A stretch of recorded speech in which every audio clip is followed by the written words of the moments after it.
Squid Game Season 3, Episode 3, Joker's Lab.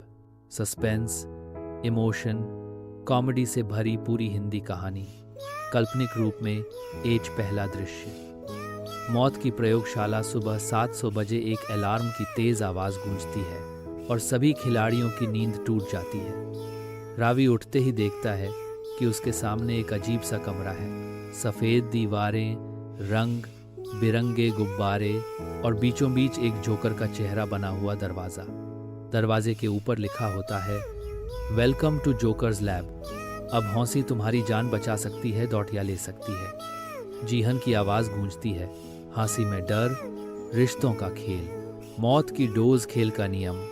हर खिलाड़ी को मिलेगा एक पार्टनर। हर जोड़ी को 10,010 हंसी सीरम दिए जाएंगे। इन सीरम को इंजेक्ट करके 1 मिनट के अंदर सामने वाले को हंसाना है। नहीं हंसे तो दोनों में से कोई एक मरेगा। रावी का जोड़ीदार बनता है बाबलू भाई। प्लॉट ट्विस्ट, बाबलू पिछले एपिसोड में उस पर हमला करने की प्लानिंग कर रहा था। बाबलू कहता है, चल बेटा, अब तेरी हौसी भी तेरे काम नहीं आएगी। रावी जवाब देता है, हौसी मेरी ताकत है और तू कॉमिक विलेन। बाबलू उसे सीरम लगाता है और कहता है, सुना है तू स्टैंड अप करता है, चल खड़ा हो। रावी उठकर एक मज़ेदार लेकिन दर्द से भरा जोक सुनाता है। जिंदगी भी फनी है। मेरी मम्मी ने कहा था बेटा डॉक्टर बन। मैंने सोचा डॉक्टर हौसी का। अब देखो इंजेक्शन मैं खा रहा हूँ, हौसा दूसरों को रहा हूँ। बाबलू की हौसी फूट जाती है, वो बच जाते हैं। लेकिन दूसरी तरफ जेनी और शिवानी की जोड़ी बिखर जाती है। जेनी अपने फेक इमोशन से हौसाने की कोशिश करती है, मगर शिवानी नहीं हौसती। शिवानी बोलती है, मैं सच सुनकर हौसती हूँ, ड्रामा देखकर नहीं।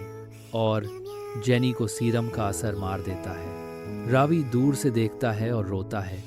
मैंने शिवानी को बचाया था और अब उसने किसी को खो दिया। तीसरा दृश्य, रावी का अतीत, हौसी के पीछे का जख्म। रात का समय, रावी अकेला बैठा है। कैमरा धीरे धीरे उसके फ्लैशबैक में जाता है। हम देखते हैं एक छोटा सा थिएटर जहां रावी अपने पापा के साथ बैठा है। उम्र 10 साल। उसके पापा एक कॉमेडियन थे, पर कभी पहचान नहीं मिली। एक दिन मंच पर जोक फ्लॉप हो गया और उन्होंने घर आकर आत्महत्या कर ली। रावी उस दिन से ठान बैठा कि मैं लोगों को इतनी हंसी दूंगा कि कोई और मेरे पापा की तरह टूटे नहीं। लेकिन वो खुद भी उसी रास्ते पर चल पड़ा।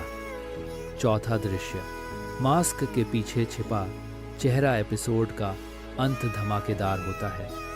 गीहुन एक गहरे अंधेरे कमरे में है और सामने खड़ा है वो बुजुर्ग प्लेयर 001 इल नाम, जो सीजन 1 में मरा हुआ दिखाया गया था। इल नाम बोलता है, तुम्हें लगा तुम मास्टर हो, असली गेम अभी शुरू हुआ है।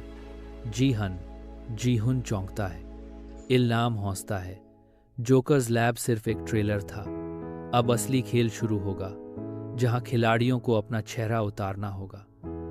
अगली सुबह रावी को मिलता है एक नया मास्क, जिस पर लिखा होता है, तुम अब सिर्फ खिलाड़ी नहीं, अगला मास्टर हो सकते हो, अगर तुम हौसी को मार सको। और बैकग्राउंड में आवाज आती है, एपिसोड 4, छेर का शक।